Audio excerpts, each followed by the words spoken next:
ये क्वेश्चन है हमारे पास कि एक इंसुलेटेड टैंक जिसमें एक पार्टीशन बना हुआ है, एक तरफ वैक्यूम है और एक तरफ आइडियल गैस है जिसका मास 4 kg है और इधर प्रेशर 800 किलो पास्कल और 50 डिग्री है और दोनों पार्ट का वॉल्यूम जो है वो सेम है। तो अगर इस पार्टीशन को हटा दें तो फाइनल प्रेशर और फाइनल टेम्परेचर क्या होगा ये फाइंड करना है। तो इसको पहले पॉज करके आप लोग अपने से ट्राई कर सकते हैं और फिर उसके बाद मैं आपको सॉल्यूशन बताता हूँ। तो देखिए ये जो है ना, एक साइड वैक्यूम है तो ये फ्री एक्सपेंशन का क्वेश्चन हो गया, ठीक है। तो अगर हम लोग फर्स्ट लॉ यूज़ करें कि Q जो होता है वो डेल्टा U प्लस W के बराबर होता है, मतलब heat added is equal to change in internal energy plus work done. तो हम लोग जानते हैं कि फ्री एक्सपेंशन में वर्क डन कितना होता है, तो 0 होता है।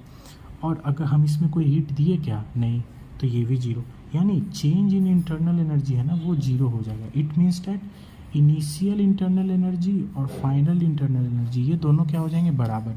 और इंटरनल एनर्जी होता है कितना, mCv/Ti और mCv/Tf, ठीक है। तो ये CV यानी Ti is equal to Tf, मतलब जो इनिशियल टेम्परेचर होगा ना वही फाइनल टेम्परेचर होगा। इस पार्टीशन को रिमूव कर दें अगर हम लोग, तो इनिशियल टेम्परेचर 50 डिग्री है तो फाइनल टेम्परेचर भी 50 डिग्री हो जाएगा। और इसको अगर कन्वर्ट कीजिएगा केल्विन में तो 223 केल्विन ऐसा आ जाएगा, ठीक है। तो ये तो हम टेम्परेचर निकाल लिए। अब अगर हमें निकालना फाइनल प्रेशर तो वो कैसे निकालेंगे। तो देखिए यहाँ पे जो है ना हम लोग एक प्रॉपर्टी का यूज़ करेंगे, मास कंजर्वेशन। अगर हम ये वाले पार्टीशन को हटाते हैं तो मास जो इस साइड था 4 kg वो पूरे में फैल जाएगा, तो मास तो अभी भी कंजर्व्ड है। तो अगर हम आइडियल गैस इक्वेशन यूज़ करें PV is equal to MRT, ठीक है, तो मास क्या है, कंजर्व्ड है। इनिशियल में भी जितना मास होगा और फाइनल में भी जितना मास होगा दोनों सेम होगा। तो मास को अगर ऐसे लिख सकते हैं क्या, मास को एक तरफ कर दिया और PV/RT एक तरफ, ठीक है। अच्छा ये RT भी कांस्टेंट है कि नहीं, इसका मतलब कि P1V1 is equal to P2V2 लिख सकते हैं, ठीक है। बेसिकली एक तरीके से बोली तो ये आइसोथर्मल प्रोसेस के जैसा लिखे, लेकिन हम लोग मास कंजर्वेशन लगाएं। यहाँ पे टेम्परेचर इनिशियल और फाइनल भले इक्वल आ गया, लेकिन ये प्रोसेस जो है ये आइसोथर्मल नहीं है, बिकॉज पार्टीशन हटाने के दौरान जो गैस जब एक्सपेंड करेगा तो बीच में टेम्परेचर का चेंज आएगा। इनिशियल और फाइनल टेम्परेचर इक्वल होने से कोई भी प्रोसेस आइसोथर्मल नहीं होता है। आइसोथर्मल प्रोसेस के लिए थ्रू आउट द प्रोसेस आपको टेम्परेचर कांस्टेंट चाहिए। ये कंडीशन भले ही यहाँ पे आ गया हो आइसोथर्मल जैसा, लेकिन ये हमने मास कंजर्वेशन से लगाया, ठीक है। तो इसमें कन्फ्यूज़न नहीं हो कि हम आइसोथर्मल प्रोसेस मान के बना देंगे, इसमें आंसर आ जाएगा, लेकिन बाकी दूसरे क्वेश्चन में आप कंफ्यूज हो जाइएगा, ठीक है।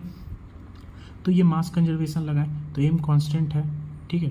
तो सीधा ये हटा देता हूँ, ये कन्फ्यूज़न पैदा करेगा। तो P1V1RT दो क्या होगा, इनिशियल और फाइनल दोनों मास बराबर होगा, तो इसको ऐसे लिख सकते हैं P1V1RT1 P2V2RT2।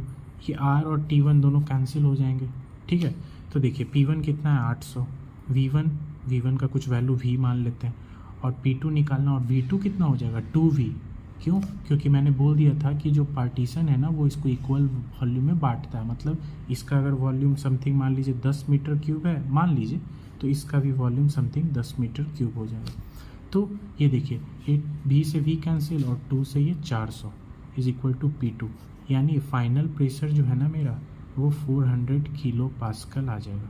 तो मैंने कैसे किया, मैंने पहले फर्स्ट लॉ से ऐसा यूज़ करके जो टेम्परेचर होगा इनिशियल और फाइनल वो इक्वल करके टेम्परेचर निकाल लिया, और मास कंजर्वेशन से मैंने फाइनल प्रेशर निकाल लिया।